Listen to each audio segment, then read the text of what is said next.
The first signs of the disaster didn't begin with alarms, but with silence, an eerie, suffocating silence that swallowed the deepest decks of Station Morana, the classified undersea facility buried 6 miles beneath the ice-torn Barents Sea. For 3 days, the Russian military had been conducting experiments so secret that even the officers who transported the equipment never knew what they were carrying. They called it Operation Charybdis, but the scientists working inside Morana whispered a different name, one older, heavier, and spoken only when no one else was listening. Kraken. It was not a name they invented. It was one they stumbled upon, buried inside Cold War archives where ink had been smeared by trembling hands, where pages were torn out and replaced with warnings instead of data.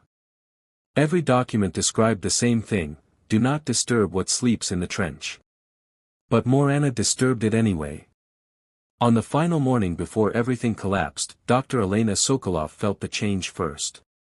She was alone in Observation Chamber 4, reviewing the sonar readings from the trench. The screen pulsed with slow, rhythmic waves, like breaths. For hours, the readings had been stable. Quiet. Predictable. Then the rhythm shifted. Not gradually, but instantly. One long pulse. A pause. Then 2 short pulses that made the speakers crackle as if something had touched the exterior hull. Elena froze. She leaned closer to the monitors, her breath fogging the glass. "Reactor malfunction," she whispered, but the answer came immediately, a sound not mechanical in nature, not electrical, not produced by anything within Station Morana. A low, resonant groan. A sound so deep it rattled her ribs. A sound that felt alive. Elena backed away from the console, heart thundering. She reached for the intercom, but before she could press the switch, the lights above her flickered, once, twice, then steadied into a sickly blue glow. That was when the screaming started. It came from the lower engineering deck. Muffled at first, then sharpened by terror. A single voice. Male. Panicked. Elena. Her colleague, Dr. Yuri Antonov. "Elena, it's in the walls." She dropped the headset. "In the walls," she whispered to herself. The walls of Morana were nearly a meter thick, reinforced by military-grade plating designed to withstand pressure that could crush a submarine like an egg. Nothing could simply get into them. Except, something outside, something unimaginably strong, could press against them. Could slip into the fabric of the station itself. Could test it, push it, study it. Could hunt. The screaming cut off abruptly. Elena's mouth went dry. She forced herself toward the corridor, each step echoing unnaturally loud. The hallway lights dimmed in a way that made her vision warp, like she was walking through water. A distant metallic groan rolled through the station, followed by another, closer this time, like something enormous dragging itself along the outer hull. Her skin prickled. She entered the central hub where Commander Mikhail Rybakov and 2 armed soldiers stood over the main control console. Their faces were pale, reflecting the chaotic red flash of emergency readouts. "What happened?" Elena demanded. Rybakov didn't look at her at first. His pupils trembled, as though he was barely holding himself together. "Something rose from the trench," he said finally.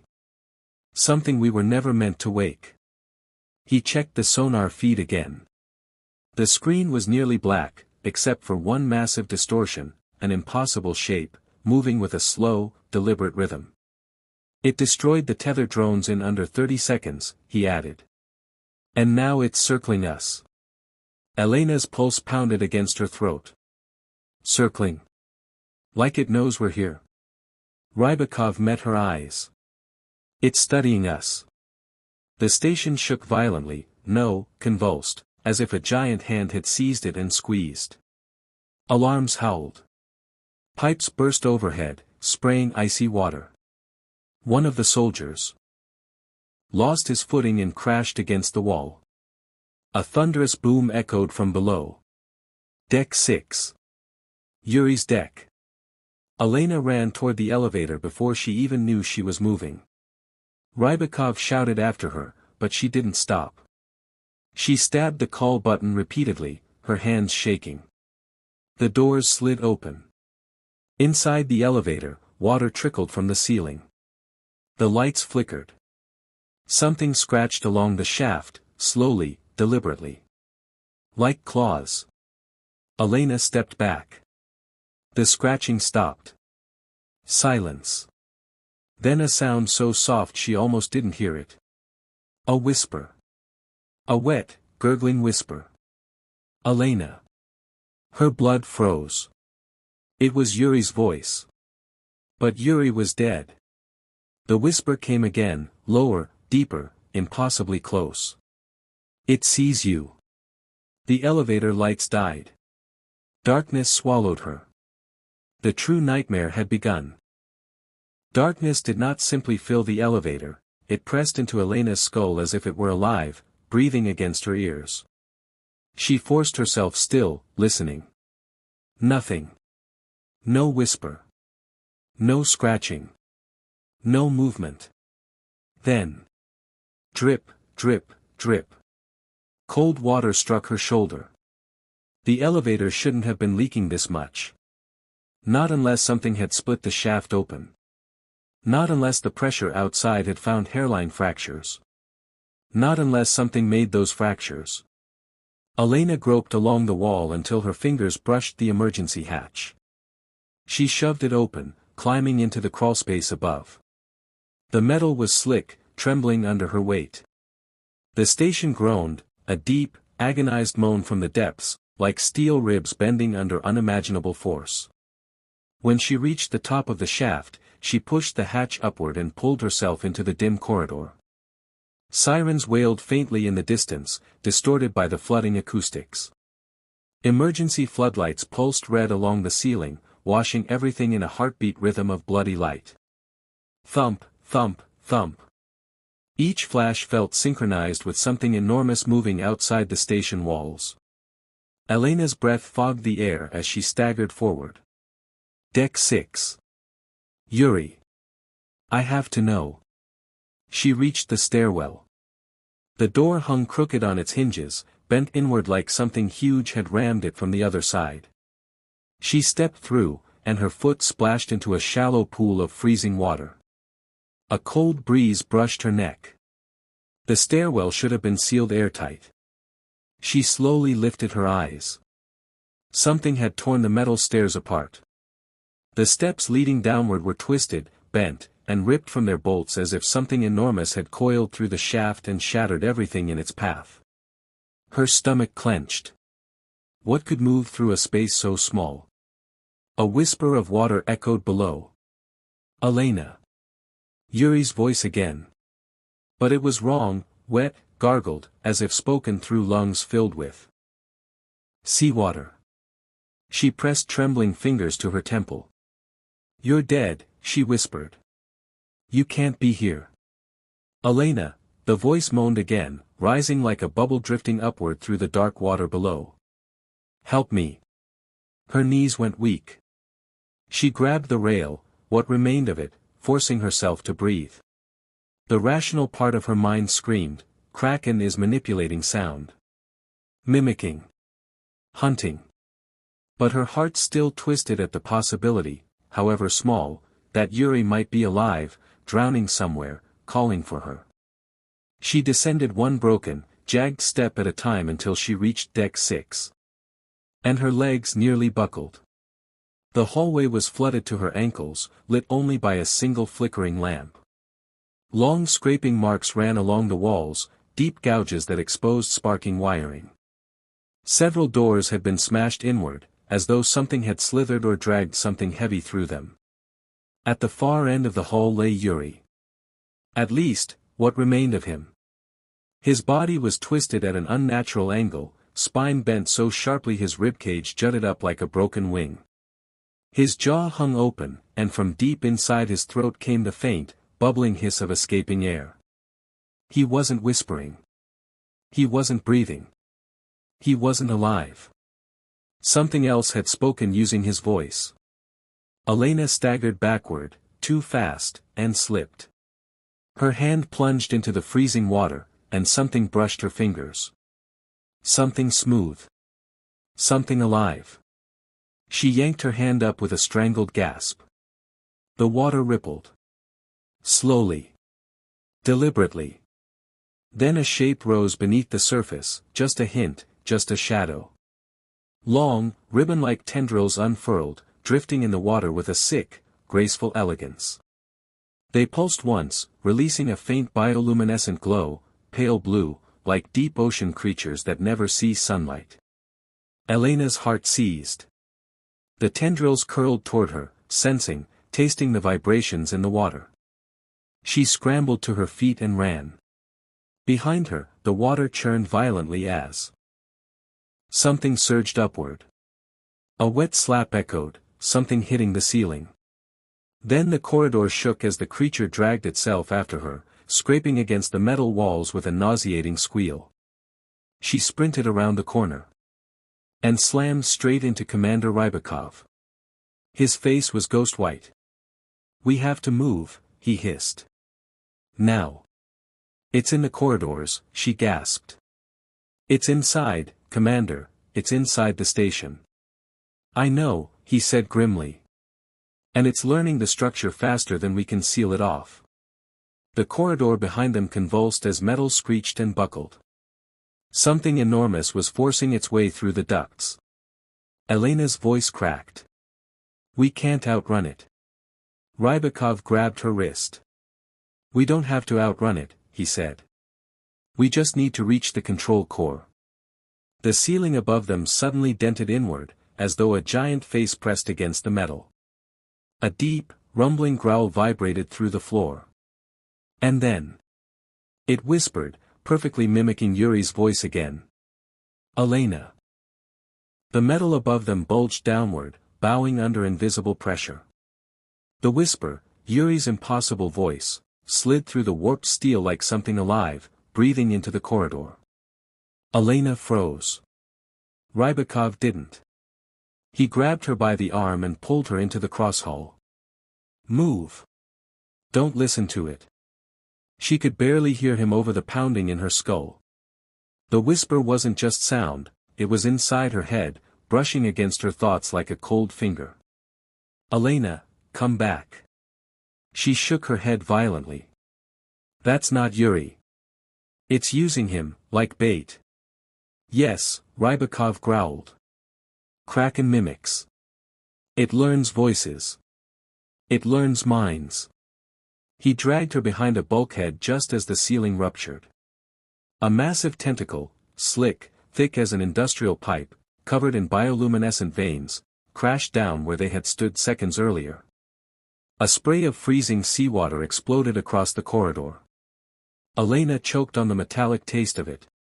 The tentacle writhed, feeling the floor, sweeping back and forth. Searching. Rybakov pointed down a smaller maintenance corridor. "That way. The control core is 2 decks up." Elena didn't need convincing. They ran. Behind them, the tentacle recoiled with a wet snap and slammed into the bulkhead, denting it inward like soft clay. The entire station trembled under the force. "It's learning the layout," Elena realized with a jolt. "It knows where we're going." They rushed into the narrow maintenance passage, bare metal walls, low ceiling, the smell of brine and burnt wiring.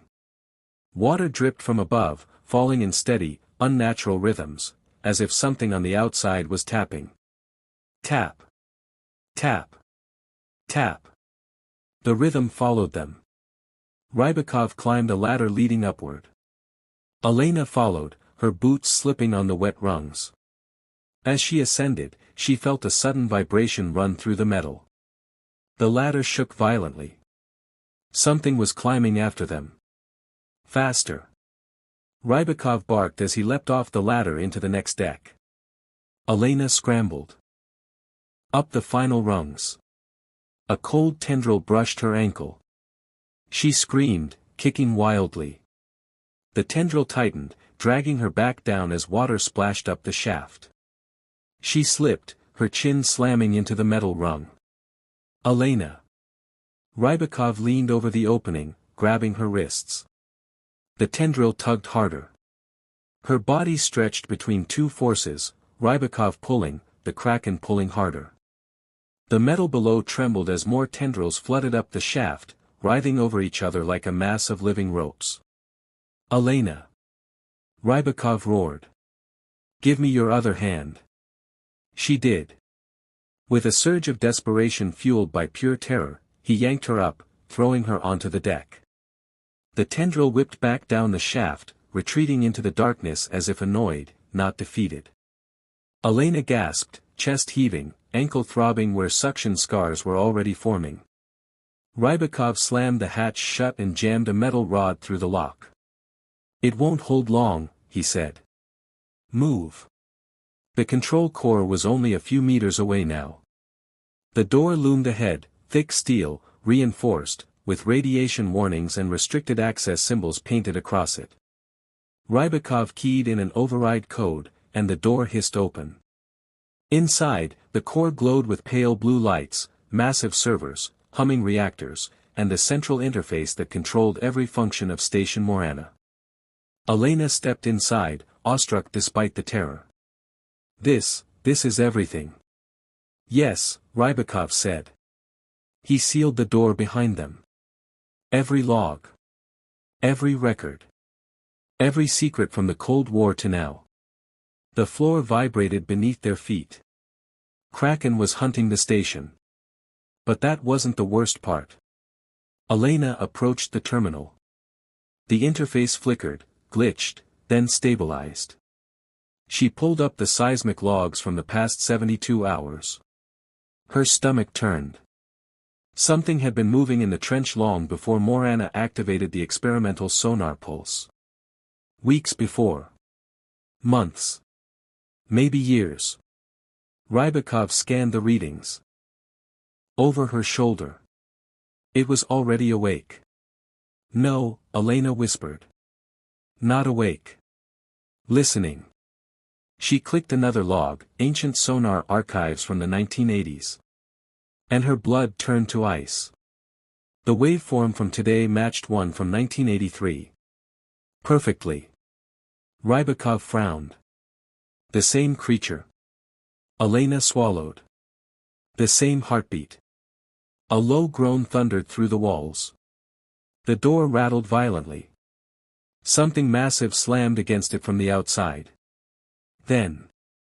A slow, gurgling whisper seeped through the cracks in the steel.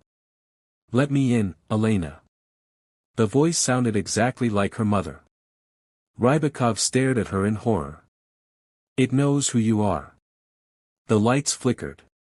And then the control core display changed on its own. Words appeared across the screen. We remember you. For a long moment, Elena could only stare at the words glowing on the monitor. We remember you. Her heartbeat stuttered. Her mind reeled. That isn't possible, she whispered. Rybakov stepped closer, jaw clenched. It's taunting you. Mimicking language from intercepted transmissions. It doesn't remember anything. But Elena wasn't convinced. The screen flickered again. Hello, Elena. Her blood froze. Rybakov slammed his fist against the console. Stop looking at it. That thing is manipulating the system. But the screen pulsed, and new text unfurled like a living thing. We heard you when you were very small. Your cry under the water. Do you remember? Elena stumbled backward. Her hand clutched her throat involuntarily. A half-forgotten childhood memory surfaced, something she hadn't thought about in decades. Falling off a pier at age 5. Thrashing in dark water. Something brushing her leg. A low, vibrating sound echoing up through the depths right before her father pulled her out. Her breath hitched. No, it can't know that. Rybakov grabbed her shoulders. Listen to me. This station is failing. That creature is in the walls. If we don't regain control, we're dead. A thunderous crash shook the entire control core. Dust rained from the ceiling. Metal groaned as if something enormous dragged itself across the outside hull. The lights flickered violently. Then, a crack slithered down the control door, bending the steel inward. Elena's voice broke. "It's getting in." Rybakov scanned the room. "We need a pressure override. Something strong enough to force Kraken away from the hull. But that could destabilize the reactor," she whispered. "No worse than letting it into the core." He was right. Elena swallowed hard, forcing herself to the terminal. She began typing a manual override, hands trembling. Each keystroke felt heavier, like the pressure of the ocean was pushing her wrists down. A gurgling whisper seeped through the door again. This time deeper, clearer. "You don't need to run, Elena. You came back to me." She covered her ears, trying to block it out. But the voice grew louder, threading into her thoughts, twisting through her memories. Images flashed behind her eyelids. Black water. A shadow longer than a submarine. A heartbeat that resonated through bone. A feeling of being noticed in the deep. "Elena." Rybakov snapped. "Focus." She forced her eyes back to the screen. She typed the final sequence. "Pressure surge, manual execution." "Confirm." "Yes," she whispered, slamming her hand on the enter key. The station roared. A deafening boom vibrated through the floor as the pressure conduits fired. For a moment, the walls held. The screeching outside stopped. Elena dared to hope. Then, an unearthly howl rose from the depths. Not a cry of pain. A cry of anger. The deck lurched sideways, knocking both of them off their feet. A cascade of sparks exploded from a junction box. Water sprayed through a cracked pipe. The station was unraveling. Rybakov crawled to his feet. The surge only provoked it. The door began to bend, bulging inward like a balloon stretched too far. Slick black tendrils pushed through the cracks, writhing like fingers searching for purchase. They slapped against the floor, tasting the ground, pulsing with cold blue light. The metal shrieked as the door peeled open. A massive tentacle, twice the size of the one they saw earlier, slammed into the room, sweeping across the consoles, destroying monitors with thunderous cracks. Elena ducked beneath a falling support beam as glass shattered around her. Rybakov fired his pistol point-blank into the tentacle. The bullet sank uselessly into the slick flesh. The creature barely reacted. Then the tentacle twisted upward and struck him. Hard. Rybakov flew across the room, smashing into the wall with a sickening crunch. He collapsed, unmoving. "Commander!" Elena screamed. The tentacle turned toward her. Slowly. Purposefully. It curled around itself like a serpent preparing to strike. A soft whisper slid into her mind, warm as breath against her ear. "Come home, Elena. You belong to the deep." Something inside her cracked. She stumbled backward until her spine hit the cold metal of the reactor housing. The creature's massive limb blocked the exit completely. Another tentacle slithered into the room. Then another. The Kraken was coming in fully now, forcing its impossible mass through a space that should never have contained it. The lights flickered, dimmed, and died. In the sudden darkness, the whisper became a chorus. Not Yuri. Not her mother. Not human. All of them. Hundreds of voices. Thousands. A choir from the abyss. "We remember you." Darkness swallowed the control core, and with it came the voices, layered, overlapping, drifting through Elena's mind like a tide of whispering ghosts. "We remember you. You were ours once. Come back to the deep." Elena pressed her palms to her ears, but the whispers seeped through her bones. They weren't sound. They were memory, collective, ancient, immeasurable. Something brushed her cheek. A tendril, cold, wet, pulsing faintly with bioluminescent veins, caressed her skin like a lover greeting someone long lost. She jerked away with a choked gasp. Her back slammed into broken metal. The Kraken filled the doorway now, forcing its enormous mass through the shattered frame. The smell it carried was overwhelming, brine, rot, and something older, like the breath of a cave sealed for 1,000 years. Another tendril slid across the floor toward her. A third hovered above her like a poised blade. But the creature didn't strike. It waited. It examined her. Elena felt its intelligence probing through the air, slow, curious, calculation rippling behind every movement. This wasn't mindless hunger. It was recognition. The screen behind her flickered back to life, powered by some anomaly in the failing core. Only one line of text glowed in the darkness. "You are not new." Her chest constricted. "What does that mean? What do you want?" The voices answered as one, an ocean's worth of souls speaking through her skull. "You. We want you." Her knees nearly buckled.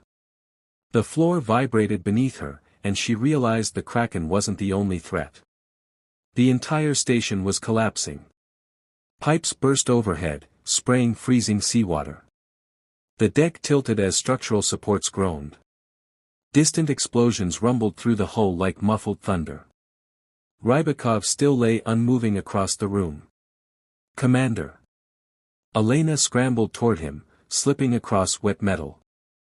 She knelt by his side, shaking him. "Rybakov, wake up. We have to move." He stirred faintly, coughing up blood. His eyes fluttered open. "Elena. We're leaving. Now." But his gaze drifted past her, filling with dread. She didn't want to turn around. Didn't want to see. But she did. The Kraken had fully entered the control core. Its massive body, impossibly large, grotesquely elegant, coiled around the machinery. Its tendrils touched everything, mapping the environment, claiming it. Bioluminescent currents rippled beneath its slick flesh. Its core, if it had one, glowed faintly like the eye of a storm. The station shuddered again. Rybakov forced himself upright. "We need to reach Escape Junction C. There's a submersible. But we must shut the bulkhead behind us." Elena nodded, desperate to move, desperate to do something. But the Kraken barred the exit. Its tentacles undulated, hypnotic and slow.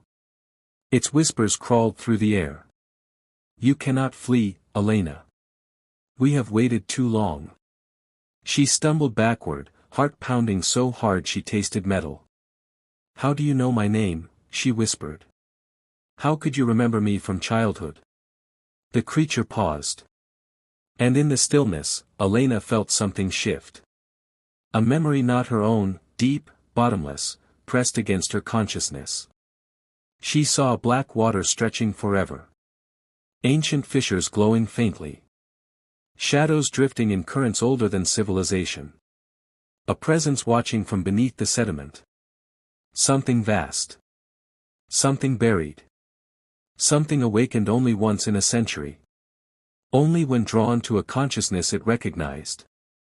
Not her. Her mother. And earlier, her grandmother. A lineage. A pattern. The Kraken whispered. "Your blood calls us. We listen." Elena's lungs froze. No, that can't be. But the memory wasn't hers. It belonged to the deep.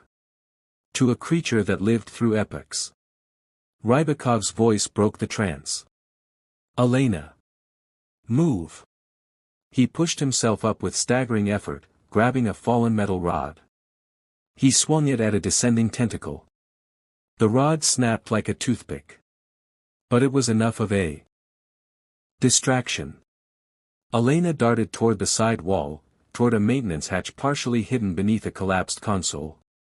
She clawed at the bent metal, prying it open with shaking fingers. Another tentacle slammed into the ground beside her, spraying water across her face. Elena! Rybakov shouted. Go! She squeezed through the hatch and tumbled into the maintenance shaft. The metal screamed as tentacles slammed against the walls behind her. Rybakov limped toward the opening, reaching. A tentacle wrapped around his waist. He didn't scream. He simply met Elena's eyes with grim acceptance. Elena, he rasped. Run. The Kraken pulled him backward with terrifying force. Elena screamed his name. But the hatch slammed shut as the station convulsed. Everything went dark again. But the whispers followed her. You cannot escape us. The deep holds its own. You are coming home. The maintenance shaft was a coffin. Elena crawled through it in the pitch dark, metal scraping her elbows, her breath fogging the cold air. The station groaned around her, vast, dying, sinking deeper into the abyss with every passing second. But the worst part wasn't the darkness. It was the voice that kept whispering behind her. Elena. Keep crawling. We are just behind you. She squeezed her eyes shut, pressing forward on hands and knees, trying to ignore the chill rolling down her spine. The Kraken wasn't in the shaft. It couldn't fit. But its tendrils could. The metal behind her clanged. Something long and slick scraped against the shaft wall, slow, deliberate, savoring the chase. Her breath hitched. She pushed faster. The shaft angled downward sharply, making her slide on her stomach. Her palms burned against the grating. She hit the bottom with a jolt, coughing, chest tight with fear. A faint red light glowed ahead, the emergency beacon marking Junction C. The escape sub. A way out. She crawled toward it. The whisper returned, clearer now, directly behind her ears. You think shallow water will save you? The deep is in your blood. You were born for us. Her hands shook violently. Stop, get out of my head. But the voice only grew warmer, more intimate. Your mother heard us. Your grandmother heard us. You are the first to answer. She choked on a sob. I didn't answer anything. The metal behind her rattled, something large slamming into the outside of the shaft. A dent bulged inward, inches from her back. Elena crawled faster. The maintenance shaft ended at a grated panel. She kicked it open and tumbled out into a wide junction chamber partially flooded with ankle-deep water. The alarms shrieked overhead, red lights pulsing like veins in a throat. The submersible door stood at the far end. Her heart leapt. Until she saw the water ripple. A shape glided beneath the surface. Long, smooth. Sinister. Not a tentacle. Something else. Elena backed toward the wall, her breath catching. No, no, you can't be everywhere. The ripple stilled. A moment of absolute silence. Then. A single eye broke the surface. Huge, dark, glassy. Ancient. Reflecting her trembling form like a distorted mirror. Elena's knees buckled. It wasn't just an eye, it was an aperture into a living abyss. The eye blinked. And the water exploded. A massive tendril surged upward, smashing into the ceiling, sending shards of metal raining down. Elena dove to the side, her shoulder slamming into a control panel. The Kraken's voice rolled through the chamber like a tide. You cannot run from what you are. Elena scrambled to her feet and bolted toward the sub-door. The floor vibrated with every impact of the Kraken's limbs behind her. Water surged as tendrils whipped across the junction. She reached the panel beside the door and slammed her hand onto the override pad. Open, damn it, open. The door hissed sluggishly, hydraulics failing. A tentacle slammed into the floor behind her, inches from her legs. Elena screamed and jumped into the sub just as the door slid halfway shut. She slammed her palm against the interior lock. The door moved slower. Slower. A tentacle shot forward, sliding through the narrowing gap like a serpent. Elena grabbed a metal rod from the emergency rack and wedged it under the door, pushing with every ounce of strength she had. The tentacle writhed, suction cups latching onto the door frame, pulling, stretching. The Kraken whispered, right in her mind. "Let us in." "No," she screamed. With a final desperate shove, the door clamped shut. The tentacle severed cleanly. The detached piece writhed on the floor like a dying eel before shriveling into black sludge. Elena collapsed into the pilot's chair, shaking violently. She activated the launch sequence. The sub hummed weakly. Lights flickered. System struggled to boot. Outside, something enormous struck the hull of the sub bay. The Kraken was furious. The chamber groaned, pressure increasing as the creature wrapped itself around the station's last escape vessel. Alarms blared. Hull breach imminent. Crush depth approaching. Elena's fingers flew across the controls. The Kraken's voice shook the water outside. "You cannot leave us. We have waited too long." The pressure locks released. The submersible dropped. Dark water swallowed the vessel instantly. Elena trembled, staring out into black nothingness as ancient currents pulled her down. But the Kraken followed. Its massive silhouette, a living mountain, descended through the water above her, its tentacles spreading like a cosmic eclipse. She watched in horror as it opened. Not a mouth.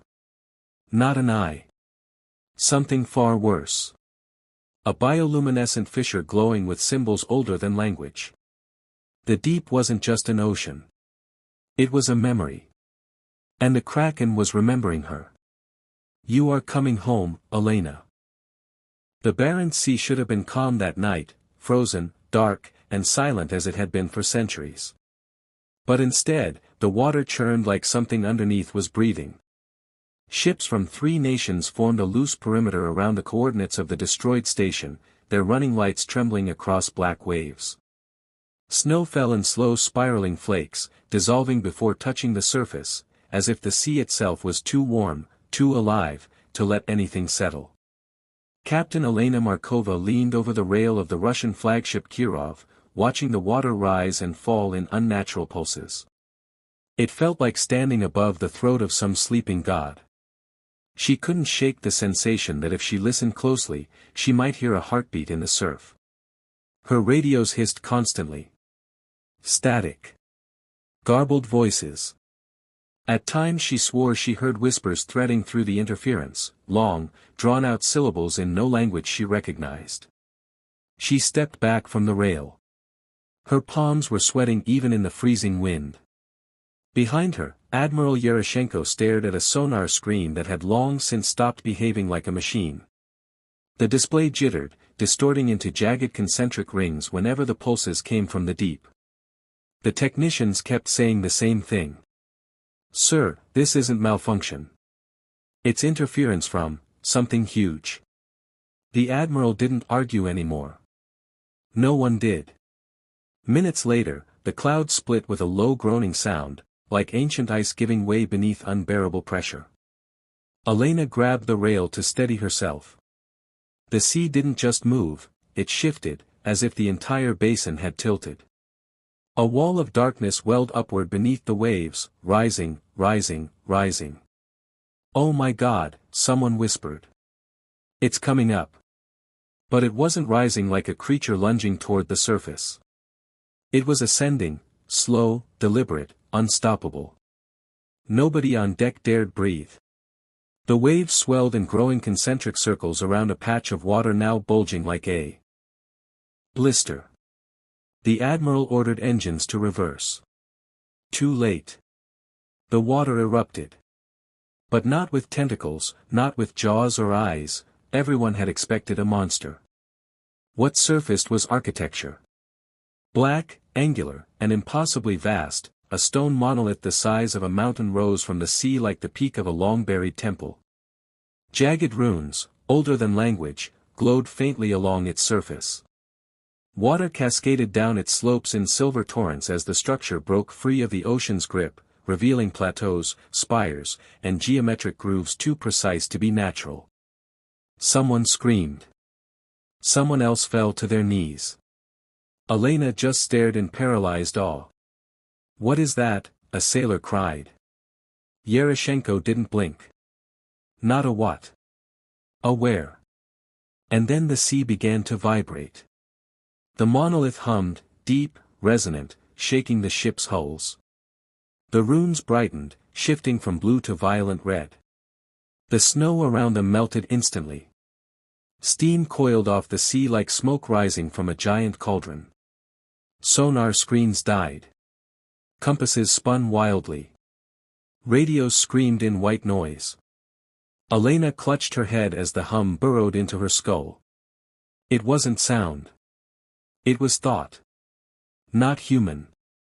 Not even remotely. Across the fleet, men and women fell to their knees, convulsing or weeping.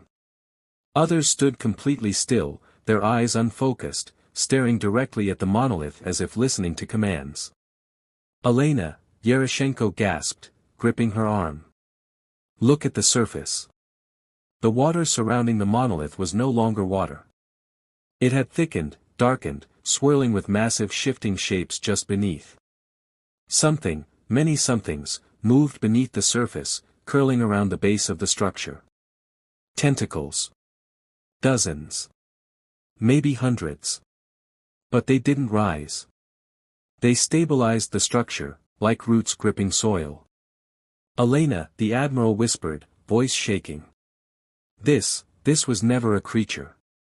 She knew what he meant before he said it. "This is a gate."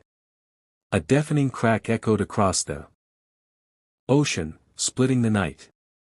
A rift, thin at first, opened across the surface of the monolith, glowing a violent, blinding white. The hum grew louder. The water boiled. Wind howled like a dying planet. From every radio, every speaker, every open channel, a single phrase whispered in a chorus of thousands of layered voices. "Surface. Breathes." The rift widened. And something on the other side began to push through. A colossal shadow. A limb. A shape too vast to belong to anything meant for Earth. The fleet opened fire, missiles, torpedoes, railguns, lighting the night in a storm of flame. None of it mattered. The monolith didn't crack. It opened. Elena felt tears freeze on her cheeks. Not from cold, she wasn't cold anymore. She felt like she was floating, weightless, pulled toward that impossible light. She whispered a final, trembling truth. "We never awakened the Kraken." Her breath fogged the air, slow and hollow. "We woke what made it." The rift erupted. And the Barents Sea screamed. The end. Plus.